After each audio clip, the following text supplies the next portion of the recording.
Okay, recording's in progress. So I'm Clarence Madrilejos. I am a realtor with Compass, and no, we do this every single month, the second Thursday of every month, just to be able to answer the questions we've been getting from our clients that you may have questions too. So if you're in the webinar, feel free to leave a question, and we could be able to answer it. But well, we do have some questions that we'll be asking each other because our conversations with our clients this past month. But let's do the quick introductions. Sonia, I'd like to say hi. Hi, everybody. Thanks for being here. I'm Sonia Huang. I'm a mortgage planner with The Loan Story. Okay, and Jim.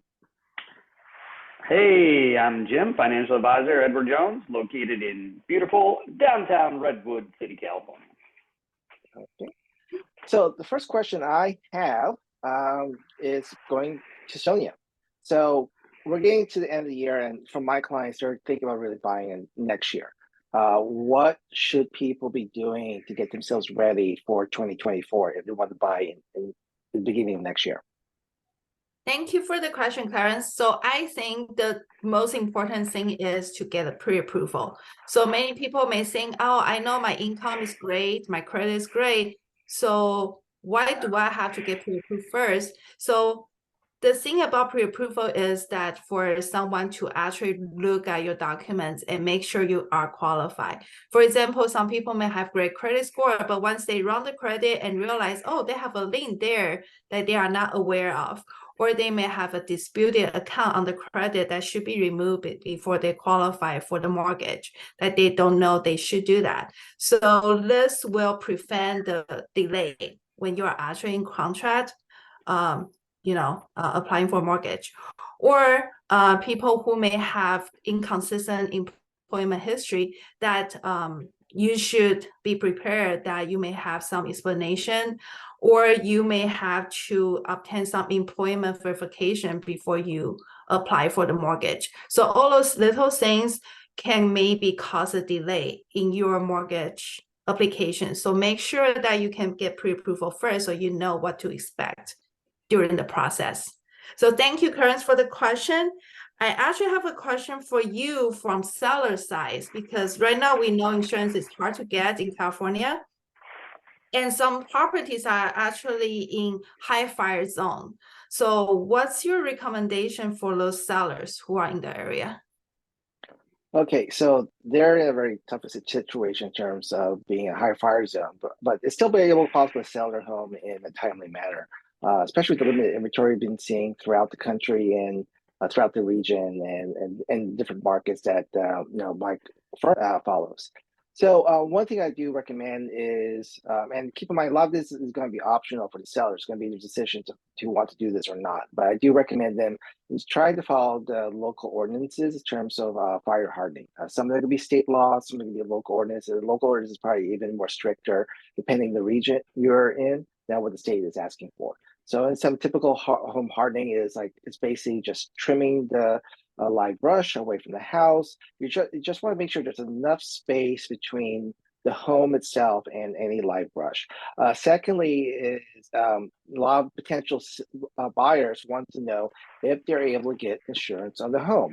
So I recommend, talking with their mortgage, not their mortgage, their insurance agent, hopefully an insurance broker, who could be able to see if there's any other insurance carriers could be able to cover the insurance on the home. And we're going to probably be looking at both fire, and maybe if you're doing the state plan, having include the homeowner insurance also. Also, another thing to think about is that some potential buyers out there are looking to self-insure, basically buying the home, usually all in cash without insurance. It's not highly recommended because if something does happen to the home, you don't have the insurance to be able to pay for the repairs or to get the necessary funds to build a new home. So hopefully, if you decide to do as a buyer, self-insure, that you have the funds in hand to be able to do that. So anyway, I have a question for Jim. Now, reaching the end of the year, what should individuals do to better prepare themselves or take advantage of the market, as the year comes to the end? I know. Can you believe it? Thanksgiving's in 2 weeks. So we got a couple things that we can do to prep for the end of the year. There's really two big ones. Right now is what we call tax loss harvest season. And tax loss harvesting is a way to go into your portfolio. You lock in some of the capital losses that maybe you incurred this year. Then they'll eventually count towards capital gains. So it's a tax saving measure that we can do, and it's a really good time to do that because as interest rates are going up, most of the bond funds that people are holding have gone down. And so you can just switch what the bond fund is. Doesn't change your investment strategy, but it does lock in those losses. So that's the one thing we're doing.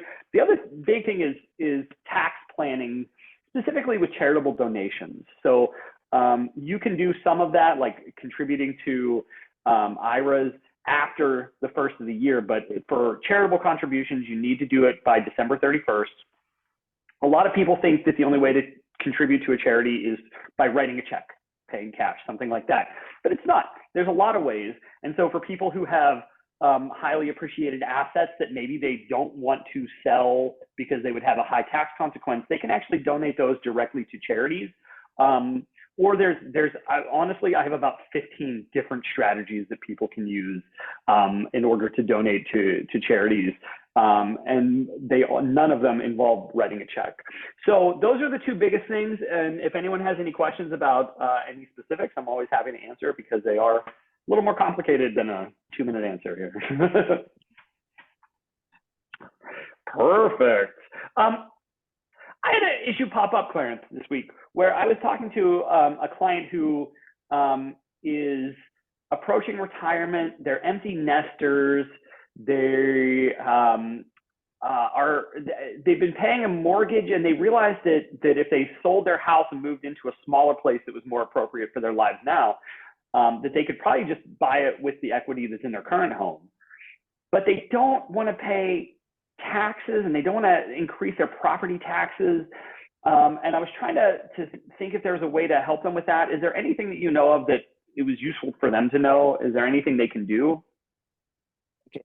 So a couple of years ago, there was a ballot Proposition 19 that was on the ballot, and majority of the voters approved it. It allowed to transfer your current occupant home tax basis to another property. So this applies for only two categories. One is if you are 55 and older, or you are a victim of a forest fire, a wildfire. So those are the two categories that would fall under. And the property that you would have to buy would have to be, in order to take the full benefit of Prop 19, is to be less than the price be less than the home that you sold for. So when you sold the first house for $1.5 million, then you find a fantastic house for $1 million. So the tax basis that you probably bought 20 to 25 years ago is transferred to the new property. So definitely be a lot more savings because you probably gain maybe $500,000 on at least on the original price. So you're transferring that tax basis, enjoying the benefits of gain, and still have a same tax basis when you first bought the first house, X number of years ago. Oh, I love it. Yeah, that would be perfect for them. Yeah, so Jim actually has a question for you. Karen just asked you about this year. So I want to ask you, what's the planning for next year, and do you expect any changes for retirement planning or something like that? Oh, that's a good question. Actually, this is a really interesting time in markets where we just had a Fed meeting where they've indicated that they're most likely at or near the top of their hiking cycle. So what that means for us as individual investors is that when rates are high, what we've seen, like I kind of alluded to before, is that bond prices are low. So we can actually buy into these fixed equity or fixed income funds, buying them at a discount, locking in this high interest rate for maybe a period of 6, 7, 8, sometimes even 9 years. And so by doing that, we can expect that when interest rates hit the top and then eventually come down, we're expecting double-digit returns like you would see in the stock market with a third of the risk. So that's one of the things to think about moving forward. Is a lot of times people are just thinking about what stocks to buy. It is a very attractive proposition to look at the bond market at the moment. So thinking about moving forward, de-risking, still keeping a high expectation for capital appreciation is a really good thing. The other thing to think about, especially with retirement planning, is we're going to have limits going up for your 401k, what you can put into a 401k, as well as IRAs. And so those are the things that you might want to make sure that you up when you're this is enrollment time for benefits. So this is a good time to make sure that if you've just been contributing enough to max out your 401k at work, it's a good time to just up it for 2024, just a little bit, in order to max it out for next year too. Yeah, I love it. Sonia.